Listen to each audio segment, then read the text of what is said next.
Hello बच्चों, मैं उमेश प्रताप आपका स्वागत करता हूं अपने यूट्यूब चैनल डेली लर्निंग दोस्त पर। हमने लास्ट डे कूलम्ब्स लॉ पढ़ा था और उसके पहले चार्ज और चार्ज की प्रॉपर्टीज के बारे में पढ़ा था। आज हम लोग सिर्फ बात करेंगे न्यूमेरिकल के बेसिस पे बेटा। आज हम लोग कूलम्ब्स लॉ के न्यूमेरिकल्स करेंगे और कूलम्ब्स लॉ में हम लोग कितने टाइप्स के न्यूमेरिकल बना सकते हैं और बहुत तरह के मैकेनिक्स इससे जोड़ सकते हैं। वो सारे न्यूमेरिकल्स यहाँ पे देखेंगे। क्वेश्चन, पहला क्वेश्चन है, when a piece of polythene is rubbed with the wool, a charge of, बेटा चार्ज दिया है कितना, a charge of q equal to -2 into 10 की power -7 coulomb is developed. Charge कितना डेवलप्ड हो रहा है, ना चार्ज डेवलप्ड हो गया on polythene. What is the amount of mass which is transfer to the polythene, कितना अमाउंट ऑफ चार्ज जो है ट्रांसफर हुआ है पॉलीथीन पे। तो बेटा ट्रांसफर, जब जब इलेक्ट्रॉन ट्रांसफर होगा तो इलेक्ट्रॉन, क्योंकि हमने बताया था चार्ज जो है मास मास के साथ एसोसिएटेड रहता है। इलेक्ट्रॉन जब ट्रांसफर होगा तो साथ साथ इलेक्ट्रॉन का जो मास होगा वो भी उसके साथ तो होगा, तो जितना वो ट्रांसफर करेगा उतना उसमें मास ऐड हो जाएगा। आइए देखते हैं, तो पहले हम क्या निकालते हैं, नंबर ऑफ इलेक्ट्रॉन। इतना चार्ज प्रोड्यूस करने के लिए कितने नंबर ऑफ इलेक्ट्रॉन की जरूरत पड़ेगी, तो Q equal to N into E होता है। ई क्या होता है, चार्ज ऑफ इलेक्ट्रॉन जो होता है 1.6 इंटू 10⁻⁻19 कूलम। तो n equal to q by e, q की वैल्यू कितनी दी है माइनस, तब माइनस बस यहाँ पे हम ये कह रहे हैं माइनस नहीं लगाएंगे, माइनस बता रहा है चार्ज का नेचर। माइनस क्या बता रहा है बेटा, चार्ज का नेचर 10⁻⁻19। अब इनको हम सॉल्व करेंगे बेटा, तो सॉल्व करने पे हमारे पास जो रिजल्ट आएगा 1.25 इंटू 10⁻12, ये हो गया हमारे पास इतने नंबर ऑफ इलेक्ट्रॉन। तो नंबर ऑफ इलेक्ट्रॉन कितने हो गए, 1.25 इंटू 10⁻12।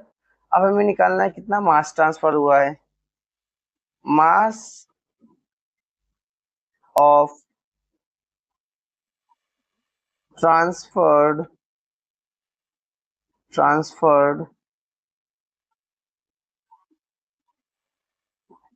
इलेक्ट्रॉन। इलेक्ट्रॉन ट्रांसफर होगा तो बेटा मास भी ट्रांसफर होगा, कितना ट्रांसफर हुआ है वही हम यहाँ पे देखना चाह रहे हैं। Equal to N into mass of electron, mass of electron. Mass of electron कितना होता है बेटा, मास ऑफ इलेक्ट्रॉन होता है 9.1 इंटू 10⁻31 केजी, -31 केजी।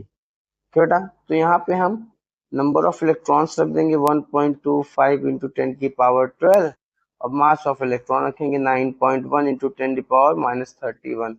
अब इनको हम जब सॉल्व करेंगे बेटा, तो हमें जो वैल्यू आएगी 1.38 इंटू 10⁻⁻19 केजी, इतना मास ट्रांसफर हुआ होगा।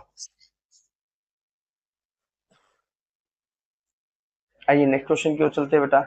हमारे पास जो नेक्स्ट क्वेश्चन है, क्या बोला है, 10⁻12 अल्फा पार्टिकल, यानी नंबर ऑफ अल्फा पार्टिकल कितने हैं, 10⁻12 है। ये कितना है बेटा alpha particle, number of alpha particle कितनी संख्या है बेटा, 10⁻12। न्यूक्लियर ऑफ हीलियम, फॉल पर सेकेंड, हर सेकेंड इतना, फॉल पर सेकेंड, फॉल पर सेकेंड, कितने सेकेंड वो निकल रहे हैं of the neutral sphere. Calculate the time in which the sphere gate charge by 2 micro coulomb. हमें ये बताना है कि कितने टाइम में, अगर ये alpha particle 10⁻5 alpha particle 10⁻12 alpha particle हर सेकेंड निकल रहे हैं, तो उसको चार्ज होने में 2 माइक्रो कूलम चार्ज होने में कितना टाइम लगेगा, ये हमें कैलकुलेट करना है बेटा। तो यहाँ से हम सॉल्यूशन देखते हैं, number of alpha particle in T second, एक सेकेंड में कितने थे इतना, तो टी सेकेंड में कितने हो जाएंगे बेटा, 10⁻12 इंटू टी। अब हमें पता है चार्ज ऑन अल्फा पार्टिकल पे चार्ज कितना होता है बेटा, charge on alpha particle equal to +2 electron. So charge incident, so charge incident dent in time t, तो t टाइम में कितना होगा, तो बेटा जितने अल्फा पार्टिकल्स क्या होंगे, निकलेंगे, उतना ही चार्ज होगा। तो जो भी हमने यहाँ पे टी सेकंड में कितने अल्फा पार्टिकल माने, 10⁻12t, और 10⁻12 में 2e से मल्टीप्लाई कर दिया। अब हमें गिवन चार्ज कितना दिया है बेटा, given charge is 2 microcoulomb, given charge 2 microcoulomb, so that 2 into 10 की पावर -6 इक्वल टू 10 की पावर 12t इंटू 2e था बेटा। अब हम क्या करेंगे, e की वैल्यू तो हमें पता है, e की वैल्यू 1.6 होती है, तो हम यहाँ t इक्वल टू क्या लिखेंगे, t equal to 2 multiply by 10 की पावर -6 अपॉन 10 की पावर 12 मल्टीप्लाई बाई 2, और यहाँ पे e की वैल्यू रख देंगे 1.6 इंटू 10 की पावर -19, और इसको सॉल्व करके जब हम देखेंगे बेटा वो कितना आएगा, 6.25 सेकेंड। आप इसको सॉल्व करेंगे बेटा, 2 से ये 2 कट गया, और जब आप लास्ट में सॉल्व करेंगे तो आएगा 6.25 सेकेंड। ओके, ये हमारा ये क्वेश्चन हो गया। अब आइए आगे की ओर बढ़ते हैं बेटा। हम हमारा नेक्स्ट क्वेश्चन क्या है, हमारा नेक्स्ट क्वेश्चन है the force between 2 point charges is 100 Newton in air. Air में रखने पे उन पे कितना है बेटा, 100 न्यूटन का फोर्स लग रहा है। हम मानते हैं कि हमारे पास 2 पॉइंट चार्जेस हैं बेटा, ये 2 पॉइंट चार्जेस हैं। The force between 2 point charges is 100 Newton in air. Calculate the force if the distance between them is decreased by 50%. उनकी डिस्टेंस को डिक्रीज, जब उनके बीच का डिस्टेंस कितना था बेटा, r, चार्ज q1 और q2 था, तब F इक्वल टू कितना हो जाएगा, q1 q2 by are square equal to 100 newton. तब कितना था, 100 न्यूटन, यानी q1 q2 by are square equal to 100 newton. ये हो गया फर्स्ट इक्वेशन। अब मैंने उनकी डिस्टेंस को क्या कर दिया बेटा, हाफ कर दिया, 50% कम कर दिया। 50% कम करने का मतलब क्या हुआ बेटा, उनकी डिस्टेंस को 50% कम करने का मतलब हुआ उनकी जो डिस्टेंस पहले r थी अब r/2 हो जाएगी। 50% कम करने का मतलब है उनकी पहले डिस्टेंस r थी अब r/2 हो जाएगी। तो यहाँ पे लिख सकते हो बेटा 50% ऑफ r इज r/2, तो ये r/2 हो गया। अभी ये q1 q2, तब हम यहाँ पे कह सकते हैं बेटा sir f dash equal to q1 q2 by r/2 का whole square, q1 q2 by are square into by 4 ऊपर चला जाएगा बेटा, तो 4 times q1 q2 by are square. इस पूरे टर्म की वैल्यू हमें दे रखी है, इस पूरे टर्म की वैल्यू कितनी दे रखी है, 100 न्यूटन यहाँ पे हमने निकाल रखा है। तो F dash equal to 4 into 100 equal to 400 newton. तो अगर आप डिस्टेंस को हाफ करेंगे तो फोर्स क्या हो रहा है बेटा, 4 टाइम्स हो जा रहा है। कितना हो रहा है, 4 टाइम्स, वो हो जा रहा है 400 न्यूटन। आइए नेक्स्ट क्वेश्चन की ओर बात करते हैं। यहाँ पे हमें बोला गया two neutral insulating small sphere are rubbed. दो न्यूट्रल स्मॉल स्फेयर्स हैं, हम दो स्फेयर्स बना लेते हैं, न्यूट्रल्स हैं, इनको रफ किया गया, ए और बी को rough against each other and they are kept 4 metre पर। इनको रफ करके इनको 4 मीटर की डिस्टेंस पर रख दिया गया। कितने मीटर की डिस्टेंस पर, 4 मीटर की डिस्टेंस पर, ये 4 मीटर की डिस्टेंस पर रख दिया गया। If they attract each other, अगर ये अट्रैक्ट कर रहे हैं तो इसका मतलब क्या हुआ बेटा, इस पे क्यू और इस पे माइनस क्यू चार्ज आया होगा। हम मान के चल रहे हैं क्यू एक माइनस क्यू चार्ज आया होगा। If they are attract each other, बेटा कैसे पता कि एक प्लस है एक माइनस है, बेटा अट्रैक्शन है ना, तो दोनों पे अपोजिट चार्ज होंगे, तो एक, और क्योंकि हमने रफ किया तो एक से ट्रांसफर होकर दूसरे पे क्या होगा, एक पे जितना ट्रांसफर, एक से जितना इलेक्ट्रॉन लॉस होगा और दूसरे पे उतना ही इलेक्ट्रॉन गेन किया होगा। तो एक पे जितना प्लस आएगा अगले पे उतना ही माइनस आएगा। इतना आ गया बेटा। अब हमें क्या करना है, फोर्स, इन दोनों के बीच में जो लगने वाला फोर्स है वो कितना है, 3.6 newton. Then calculate the charge on each sphere, हमें चार्ज फाइंड करना है। तो फोर्स इक्वल टू फॉर्मूला होता है बेटा q K times q Q by are square. और यहाँ पे बेटा मैंने के लिखा नहीं था, तो यहाँ पे आप के लिख दीजिए, सॉरी यहाँ पे हमने के लिखना भूल गए थे।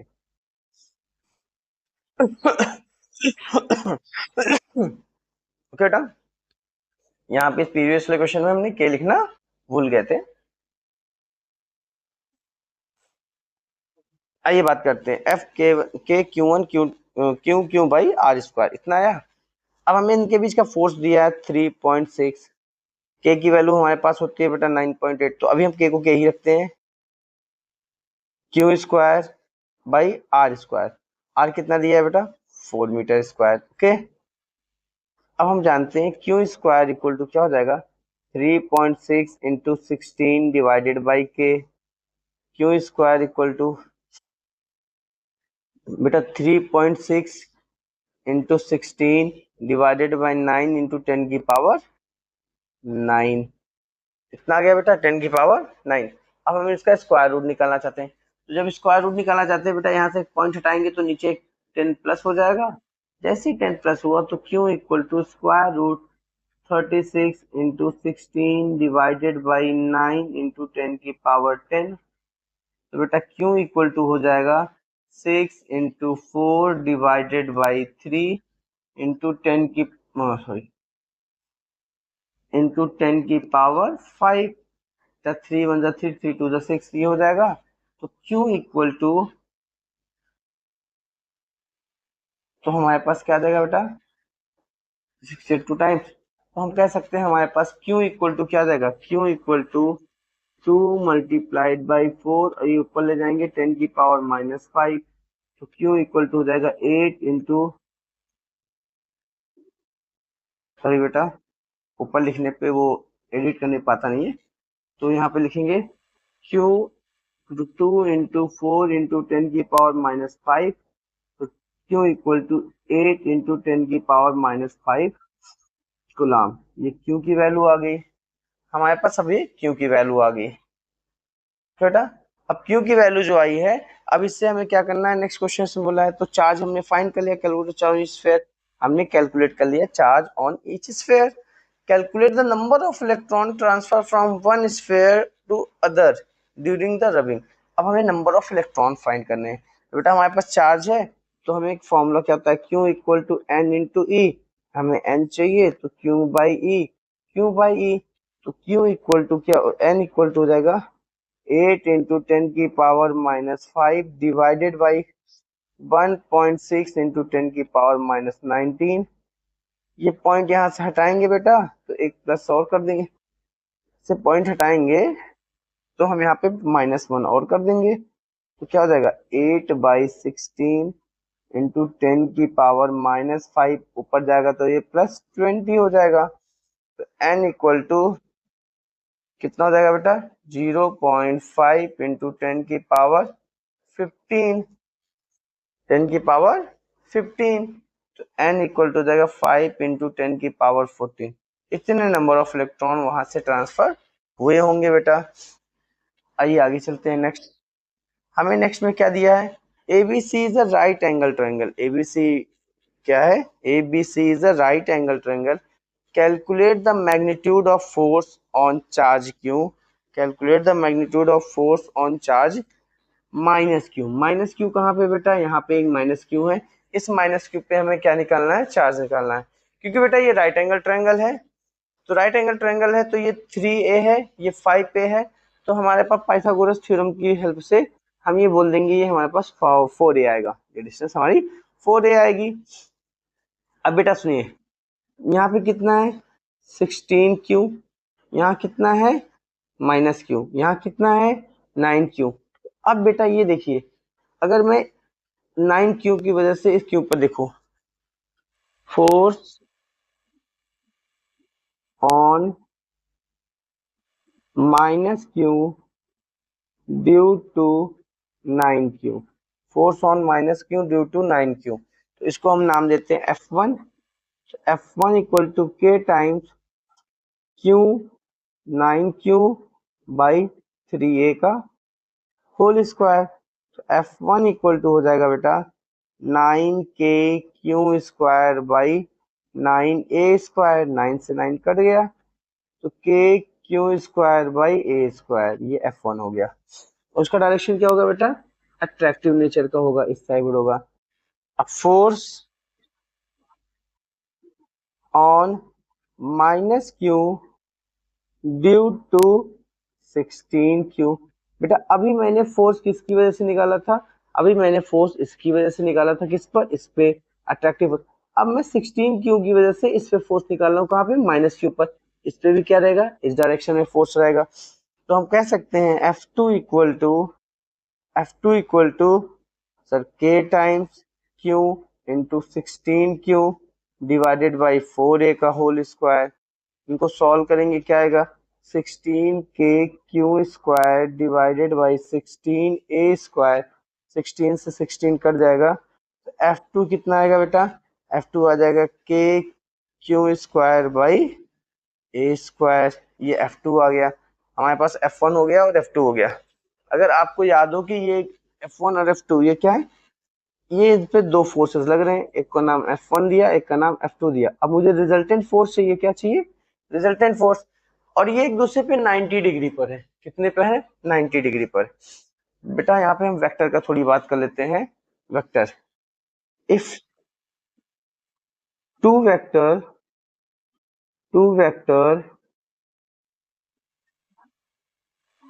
वेक्टर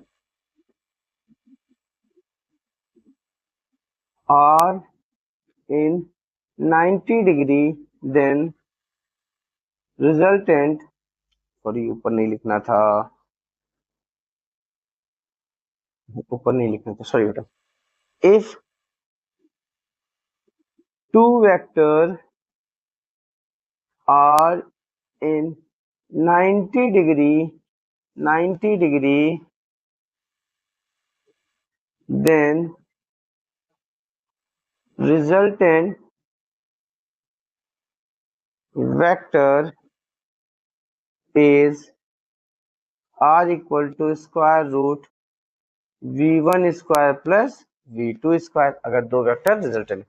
और अगर v1 इक्वल टू v2 हो जाए बेटा, v1 इक्वल टू v2, तो r इक्वल टू हो जाएगा 2 times root v, sorry sorry sorry sorry sorry v times root two, क्या हो जाएगा बेटा, v टाइम्स रूट टू। यहाँ पे भी हमारे पास F1 equal to F2 equal to F ही मान लेते हैं, और ये दिया कितना है, के Q square by A square. तब हमारे पास जो रिजल्टेंट F हो जाएगा, तो F इक्वल टू कितना हो जाएगा, आप लिख सकते हैं बेटा F, रिजल्टेंट F को हम मान सकते हैं यहाँ पे resultant F resultant F R equal to F root two, F कितना दिया है, के Q square by A square into root to.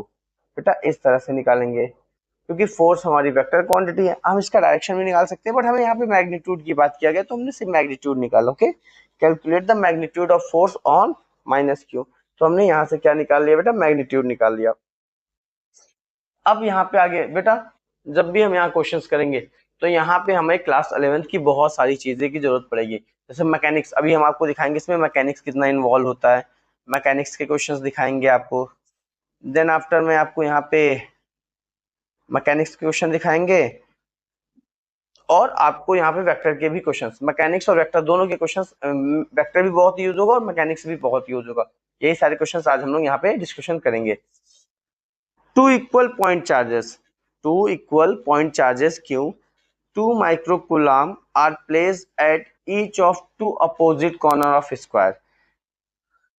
Okay बेटा, two opposite corner of square, opposite corner of square, equal point charge q at each of other two corners. What must be the value of q so that the resultant force must be 0? हमें ये बताना है बेटा। अब हमें क्या बोला गया है, हमारे पास एक स्क्वायर है, क्या बेटा, ये हमारा एक स्क्वायर हो गया। अब इस पे चार्जेस हैं, यहाँ पे कितना है बेटा, 2 माइक्रोकुलाम, और यहाँ पे भी कितना है 2 माइक्रोकुलम। अपोजिट बोला है, 2 equal point charges are placed at each of 2 opposite corner. एक कॉर्नर ये है, एक कॉर्नर ये, अपोजिट कॉर्नर से। ओके,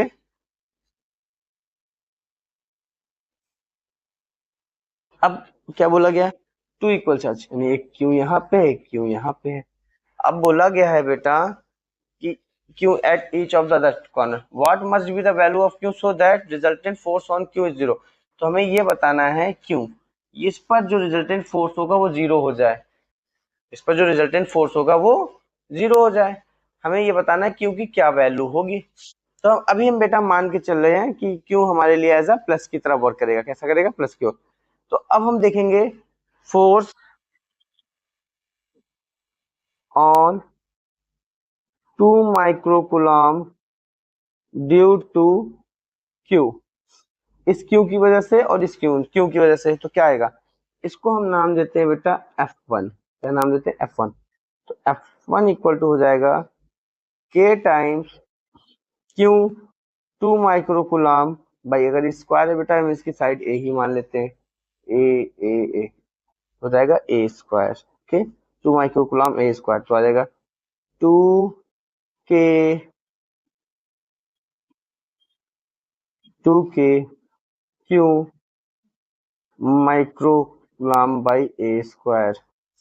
बेटा इसकी वजह से जो फोर्स लगेगा वो इस डायरेक्शन में लगेगा, F2 मान लेते हैं।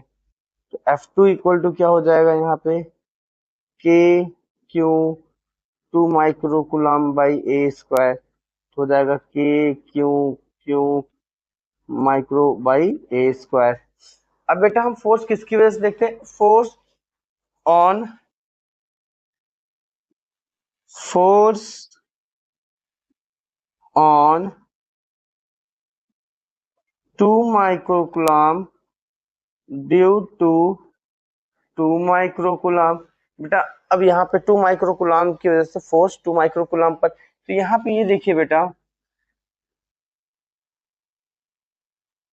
ये जो डिस्टेंस होगी हमारे पास, ये जो डिस्टेंस होगी बेटा, ये हमारा क्या होगा, डायगोनल।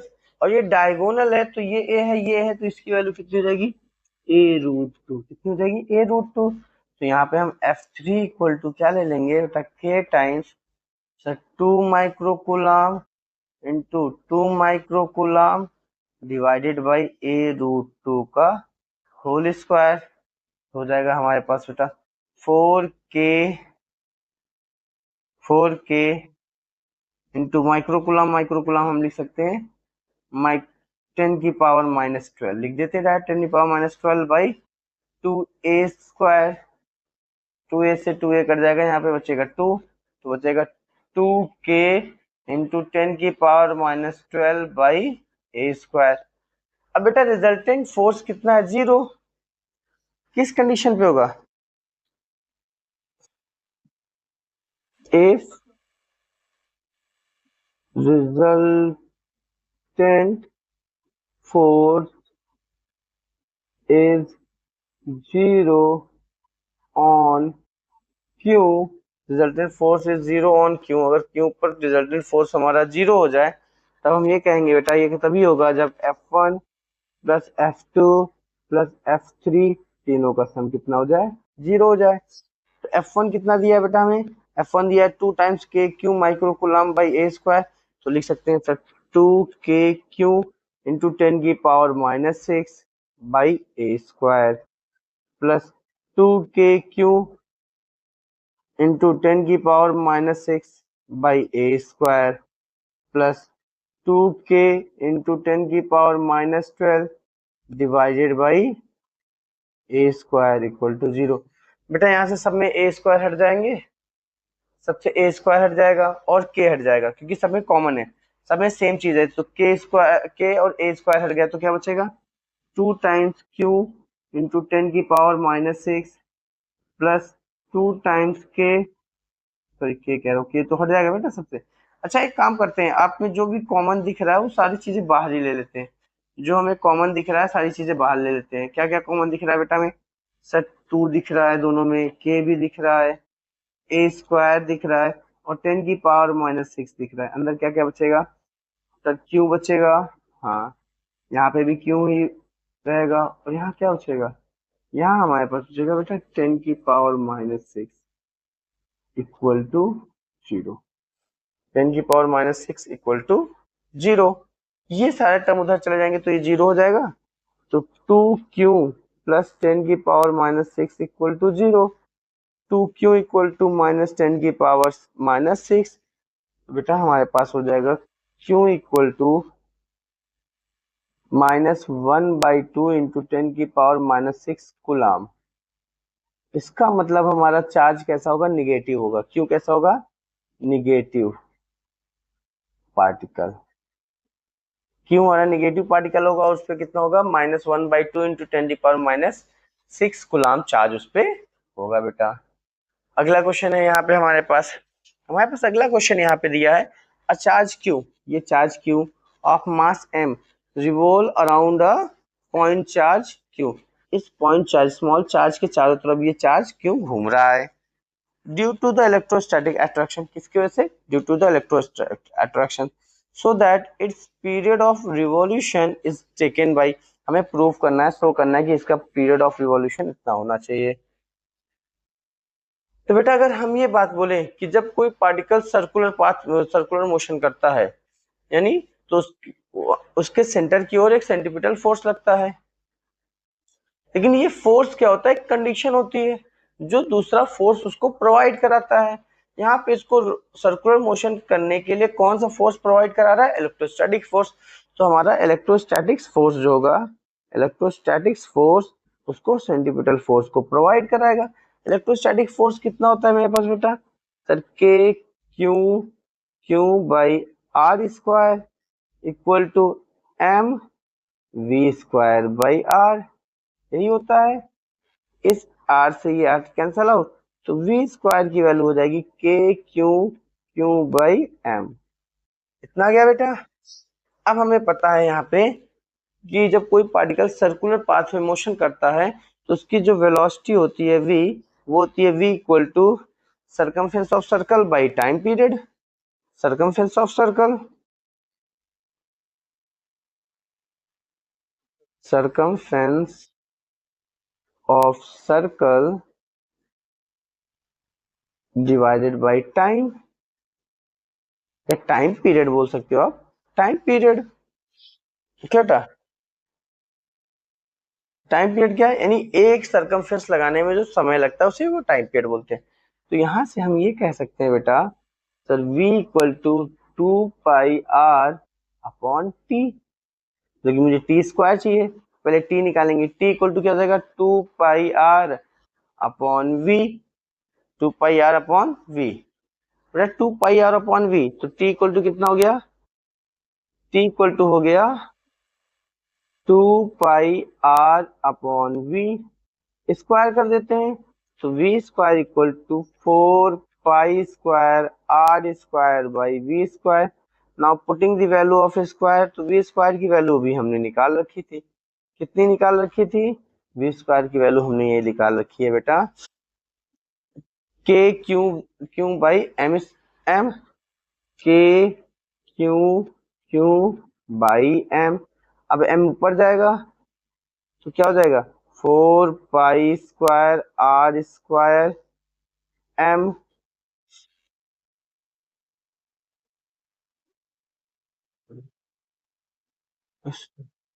बेटा यहाँ पे एक आर तो रहना चाहिए था ना, हाँ सॉरी, यहाँ पे एक आर रहना चाहिए था, ठीक, एक आर यहाँ पे देखिए, एक आर से कैंसिल हुआ तो एक आर यहाँ रहेगा, तो यहाँ पे डिवाइडेड बाई आर होता, तो ये आर ऊपर जाकर उसको क्या बना देगा बेटा, इस आर को क्यूब में बना देगा, किस में बना देगा, क्यूब, यार ऊपर जाएगा क्यूब डिवाइडेड बाई के टाइम्स क्यू क्यू। अब के की वैल्यू कितनी होती है, के की वैल्यू होती है हमारे 1/4πε0, तो ये 1/4πε0।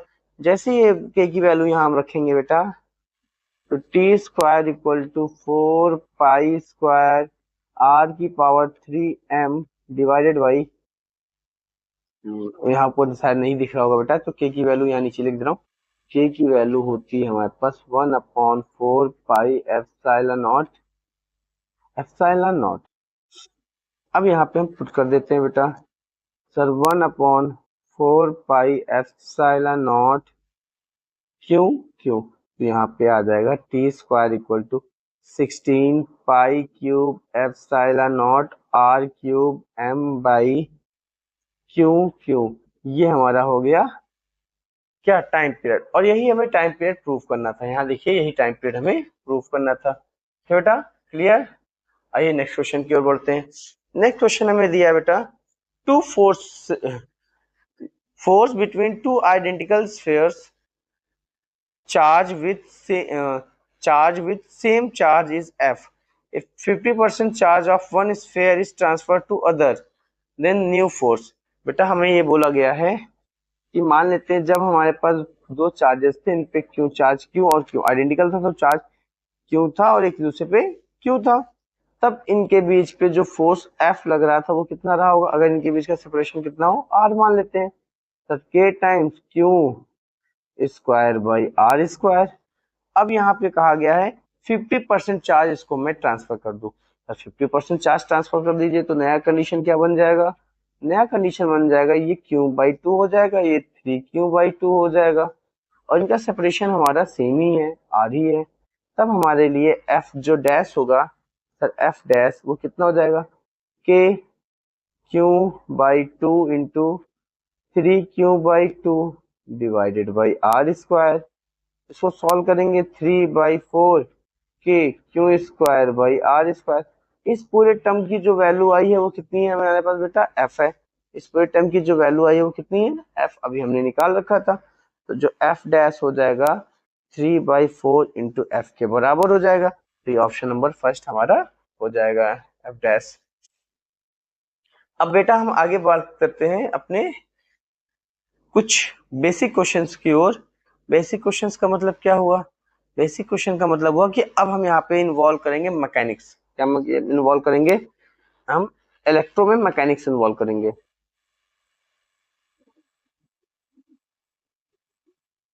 कहाँ पे? इलेक्ट्रोस्टैट में। इलेक्ट्रोस्टैटिक्स में हम मैकेनिक्स इन्वॉल्व करना चाह रहे हैं। तो हमारे पास फर्स्ट क्वेश्चन यहाँ पे है बेटा, एक फर्स्ट क्वेश्चन है हमारे पास कि एक सरफेस है हमारे पास, ये एक हमारे पास सरफेस है बेटा। इस सरफेस पे एक एम ब्लॉक का ऑब्जेक्ट रखा है। कितने ब्लॉक का? एम ब्लॉक का एक ऑब्जेक्ट रखा है।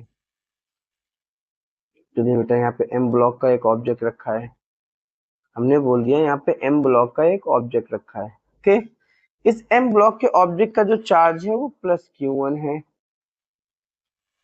इसी के लाइन पर एक चार्ज है जो -Q1 है, और इसको हमने बोला ये फिक्स्ड है। ये क्या है बेटा? फिक्स्ड है। और ये हाइट कितनी है? हमने मान लिया h हाइट है। तो फाइंड क्या करना है बेटा? Find minimum value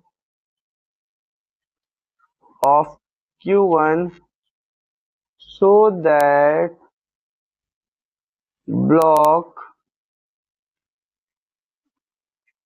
lifted lift off from ground। बेटा हमें वो मिनिमम वैल्यू चाहिए जिससे ब्लॉक क्या हो? Q1 की वो मिनिमम वैल्यू चाहिए जिससे क्या हो बेटा? वो लिफ्ट ही रहे, नीचे आए ना ऊपर ही रहे। बात समझ आए बेटा? Find the minimum value of Q1 so that the block lift up from ground, ground से वो ऊपर ही रहे, नीचे की ओर ना आए। इतनी बात समझ में आई बेटा? सर अगर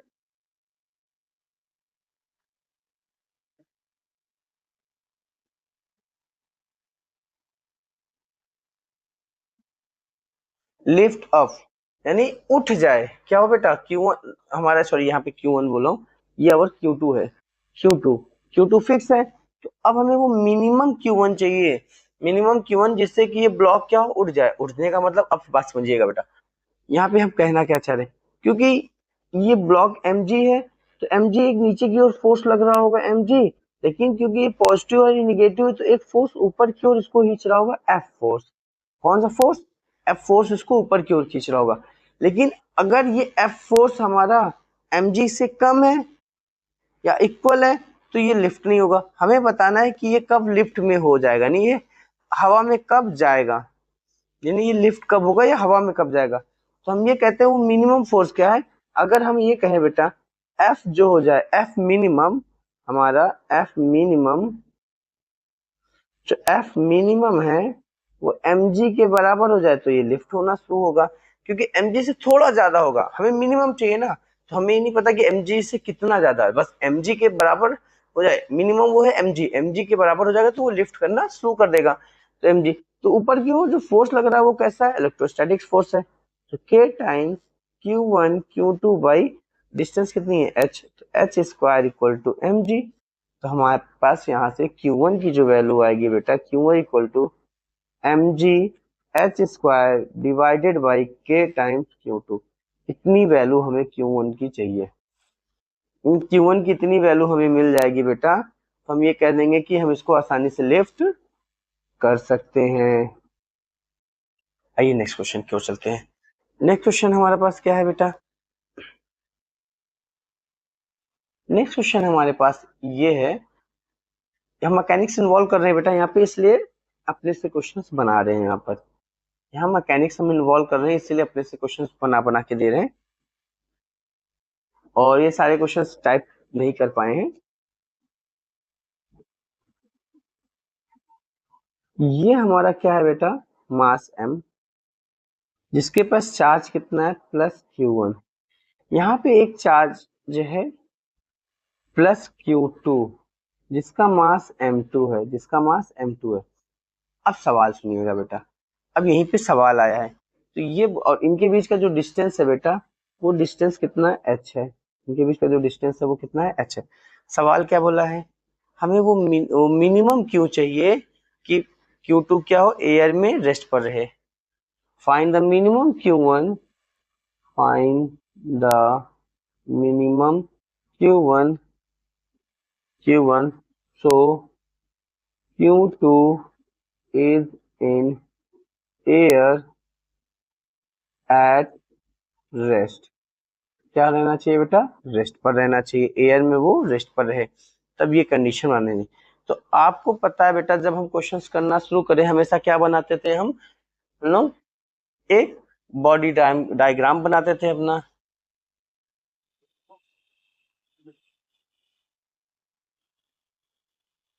पहले इसका हम बॉडी डायग्राम बनाने की कोशिश करते हैं। क्या करते हैं बेटा, बॉडी डायग्राम बनाने की कोशिश करते हैं, और यहाँ पे देखते हैं कि इक्विलिब्रियम में है कब और कब नहीं।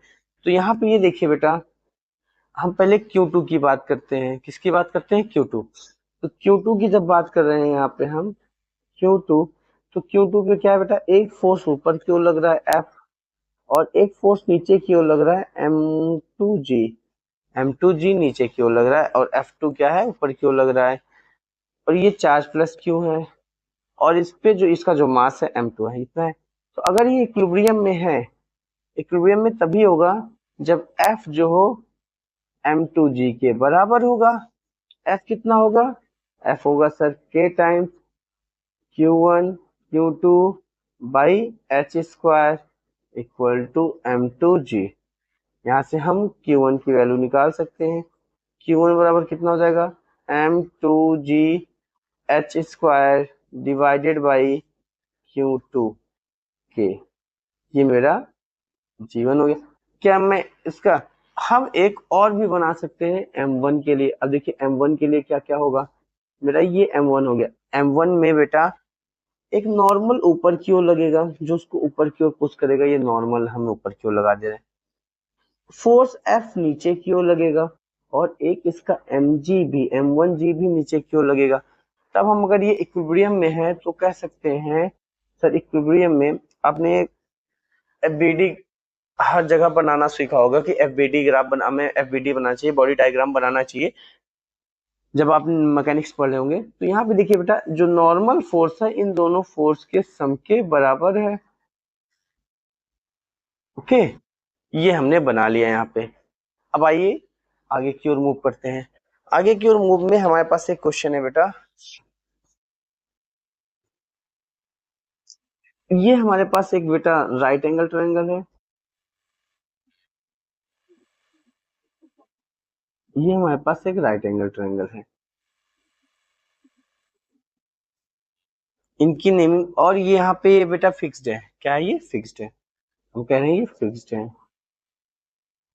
राइट एंगल ट्रायंगल हमारा फिक्स्ड है, और ये एंगल कितना है बेटा? Theta, angle theta. तो दो चार्जेस हैं, एक चार्ज यहाँ पे है हमारे पास और एक चार्ज यहाँ पे है हमारे पास। ये चार्ज रेस्ट पर है। क्या बेटा? रेस्ट पर, रेस्ट पर है। अभी हम क्वेश्चंस देखते हैं। और इसके मासेस क्या दिए बेटा? इसके मास हमें दिए हैं m, और चार्ज दिया है m चार्ज प्लस q1। इसके चार्ज माइनस q2 दिया है, और ये भी क्या है बेटा? फिक्स्ड है। क्या है? फिक्स्ड पर है। तो क्वेश्चन क्या बोला है पहले ये देखते हैं। क्वेश्चन क्या बोला है, अभी इसको रेस्ट हटा देते हैं, अभी क्वेश्चन क्या बोला है वो देखते हैं, तब आप आफ्टर ये सारी बातें करेंगे बेटा। ये गिवन हमें नहीं दिया है। क्वेश्चन क्या बोला है? क्वेश्चन बोला है बेटा यहाँ पे हमें हमें ये बताना है कि फाइंड करना है कि Q1 कब इक्विलिब्रियम में होगा। Find Q1 is in equilibrium. Q1 हमारा इक्विलिब्रियम में कब होगा? अच्छा, इक्विलिब्रियम का मतलब क्या है? यहाँ पे इक्विलिब्रियम का मतलब है बेटा Q1 क्या होना चाहिए? रेस्ट पे होना चाहिए, उस पर नेट फोर्स जो होना चाहिए वो जीरो होना चाहिए। ओके, ये यहाँ पे हम कह रहे हैं ये क्यू अगर इक्विलिब्रियम में है नहीं, ये कहाँ पे है? रेस्ट पर है। ये क्या है बेटा? रेस्ट पर है, और ये रेस्ट पर है। अब ये देखिए इस, यानी ये जो m1 है, जो q1 चार्ज पार्टिकल है, उस क्योंकि q2 तो फिक्स है, तो इस पे कौन कौन से फोर्स लग रहे होंगे। आइए थोड़ा मैकेनिक्स की ओर बढ़ते हैं।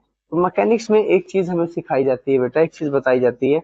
ये अगर एक इंक्लाइंड प्लेन है, यहाँ पे कोई एक मास मास का और एक ऑब्जेक्ट है, तो उसकी mg, यहाँ अगर ये एंगल थीटा है तो mg ये लगता है बेटा, इधर mg cos थीटा, और ये mg sin थीटा।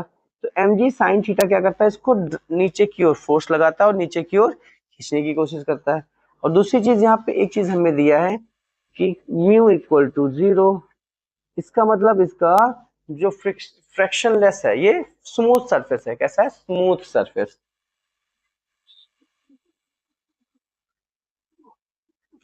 ये कैसा सरफेस है बेटा? स्मूथ सरफेस है, क्योंकि यहाँ पे फ्रिक्शन जीरो दिया है। अब फ्रिक्शन जीरो दिया है, स्मूथ सरफेस है, दोनों के चार्जेस अपोजिट हैं, तो एक फोर्स इसको ऊपर की ओर खींच रहा होगा F, और एक फोर्स कौन? m1g sin थीटा इसको नीचे की ओर खींच रहा होगा। तो बेटा अगर ये रेस्ट पर होगा तभी, जब ये F जो होगा m1g sin थीटा के इक्वल होगा। अब बताइए F कितना होगा? सर F हमारा होगा k times Q1 Q2 by, अच्छा इनकी जो भी डिस्टेंस होगी, हम इनकी जो भी डिस्टेंस मानेंगे, हम मान लेते हैं इसकी डिस्टेंस कितनी है? L है। तो ये distance L square equal to क्या हो जाएगा? m1g sin theta. तो हमें क्या चाहिए? Find Q1। तो Q1 हमारे पास हो जाएगा m1g sin theta L square divided by k into Q. ये मेरा Q1 हो गया। ठीक है बेटा, इस तरह से हमने अपने Q1 को निकाल लिया। आइए दूसरे क्वेश्चन की ओर बढ़ते हैं। हमारे पास दूसरा क्वेश्चन क्या है? हमारे पास दूसरा क्वेश्चन यहाँ दिया गया है कि बेटा दूसरा क्वेश्चन यहाँ दिया to zero, find the minimum value of magnitude Q2 so that particle A start moving with up. बेटा पार्टिकल ए जिसके mass m1, sorry mass m और चार्ज Q दिया है Q1, अगर इस चार्ज Q1 है और m2 b पे जो चार्ज है माइनस Q2 है और ये फिक्स्ड है, ये बोला गया अगर इसमें फ्रिक्शन स्मूथ सरफेस हो, तो अब B का कितना मिनिमम चार्ज होना चाहिए कि स्टार्ट करे मूविंग करने के लिए, ये ऊपर की ओर मूव करना स्टार्ट हो बेटा। क्या? मूव करना स्टार्ट हो। अब ये देखना चाहिए कि इस पार्टिकल m पे जो एक फोर्स नीचे की ओर लग रहा है वो कितना लग रहा है। तो नीचे की ओर जो फोर्स लग रहा है mg sin थीटा लग रहा है। तो mg sin थीटा इसको नीचे की ओर ले जाना चाह रहा है। तो अब मुझे अगर इस पार्टिकल को मूव कराना है ऊपर की ओर, तो एक ही कंडीशन है। कंडीशन एक क्या है? सर जो इलेक्ट्रोस्टैटिक फोर्स लग रहा है वो उसको बड़ा होना पड़ेगा mg sin थीटा से। क्या होना पड़ेगा, mg tan थीटा से बड़ा होना पड़ेगा। तो क्या हम ये नहीं कह सकते बेटा के Q1 Q2 बाई, जो अगर इनकी लेंथ हम मान लेते हैं L बेटा, ये लेंथ हम मान लेते हैं L, तो Q1 Q2 by L square is greater than mg sine theta, कितना बेटा, mg साइन थीटा।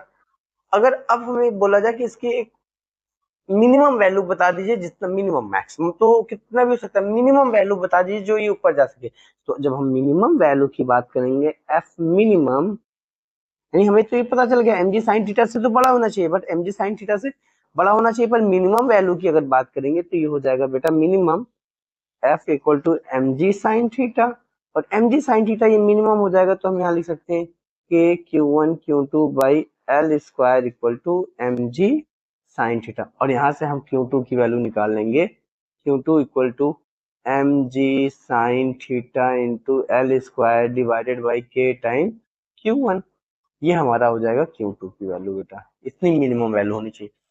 अगेन इसी क्वेश्चन को फिर उन्होंने बोल दिया है कि अब बेटा आपका क्वेश्चन तो यही है,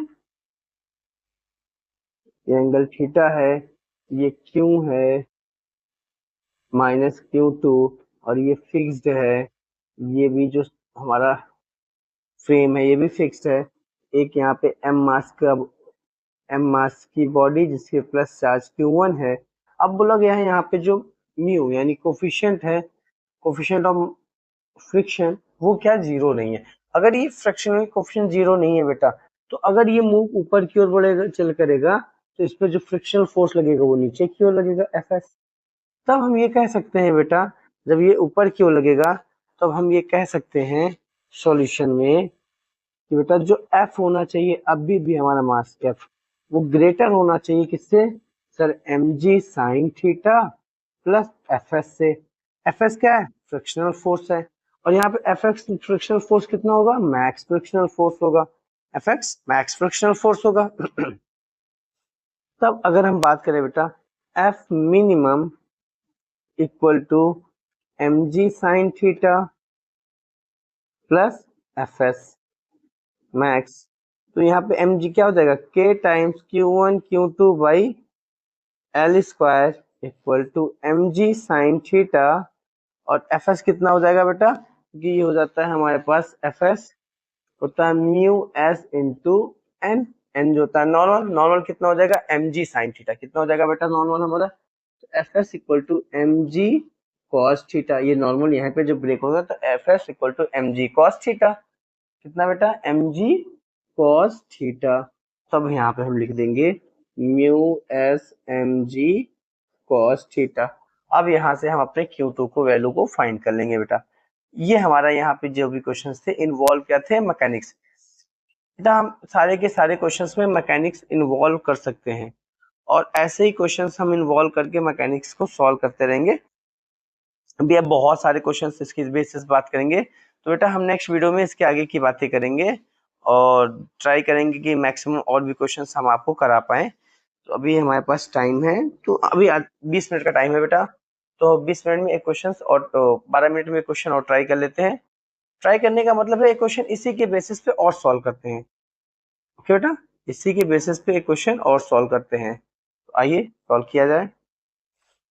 तो जो यहाँ पे हमारे पास Q2 जो है वो फिक्स है, लेकिन एक ब्लॉक जिसका मास m है उसके पास चार्ज प्लस Q1 है, वो मूव कर सकता है, और ये कैसा सरफेस है, ये फ्रिक्शन सरफेस है इसमें, और इसका कोफिशिएंट ऑफ फ्रिक्शन कितना दिया है, म्यू दिया है। बेटा अगर ये पॉजिटिव और निगेटिव है तो इस पे इस तरफ की ओर फोर्स लगेगा, ये फोर्स उसको इलेक्ट्रोस्टैटिक फोर्स इस डायरेक्शन में लगेगा। अगर जब हमें पता है कि जब बॉडी कहीं मूव करना शुरू करती है तो उसके अपोजिट डायरेक्शन में एक फ्रिक्शन फोर्स लगता है, तो इस डायरेक्शन में उसको एक फ्रिक्शनल फोर्स लगेगा जो उसको अपोज करेगा। अब ये बोला गया है कि कितना मिनिमम वैल्यू क्यों होना चाहिए कि ये मूव करे, हम ये कह सकते हैं बेटा इलेक्ट्रोस्टैटिक्स मिनिमम इक्वल टू जो होगा, अगर वो हमारे फ्रिक्शनल फोर्स के बराबर हो जाए, इसके इलेक्ट्रोस्टैटिक फ्रिक्शनल के बराबर हो जाए। अगर ये फ्रिक्शनल फोर्स के बराबर हो जाएगा तो हमें पता चल जाएगा कि कितना मिनिमम हमें वो क्यू चाहिए, तो ये हो जाएगा mgh, क्योंकि इसका नॉर्मल जो होगा mg होगा, और म्यू के साथ करेंगे तो फ्रिक्शनल फोर्स इतना होगा, तो मिनिमम क्यू इक्वल टू हमारे पास जो आएगा वो आएगा बेटा mu mg L2 divided by के टाइम्स Q1, के टाइम्स Q1। ये हमारे पास हो गया बेटा हमारा Q2 चार्ज। आइए आज इसी पे हम अपने आप को यहाँ पे विराम करते हैं और आगे इसी के बेसिस पे क्वेश्चंस हम नेक्स्ट करेंगे और बेटा नेक्स्ट टॉपिक में हम लोग इसी के बारे में और आगे पढ़ेंगे।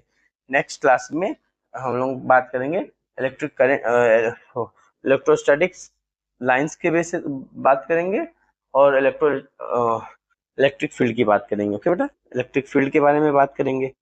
तो आज के लिए इतना ही, नमस्कार। अगर आप ये वीडियो आपको अच्छा लग रहा है बेटा तो आप इस वीडियो से जितनी भी जानकारी है अपने नोटबुक में नोट करिए। ये आपके क्लास 12th के न्यूमेरिकल्स हैं और अभी हम इसी के बेस पे और कुछ न्यूमेरिकल्स के बारे में बात करेंगे। क्या बेटा, धन्यवाद।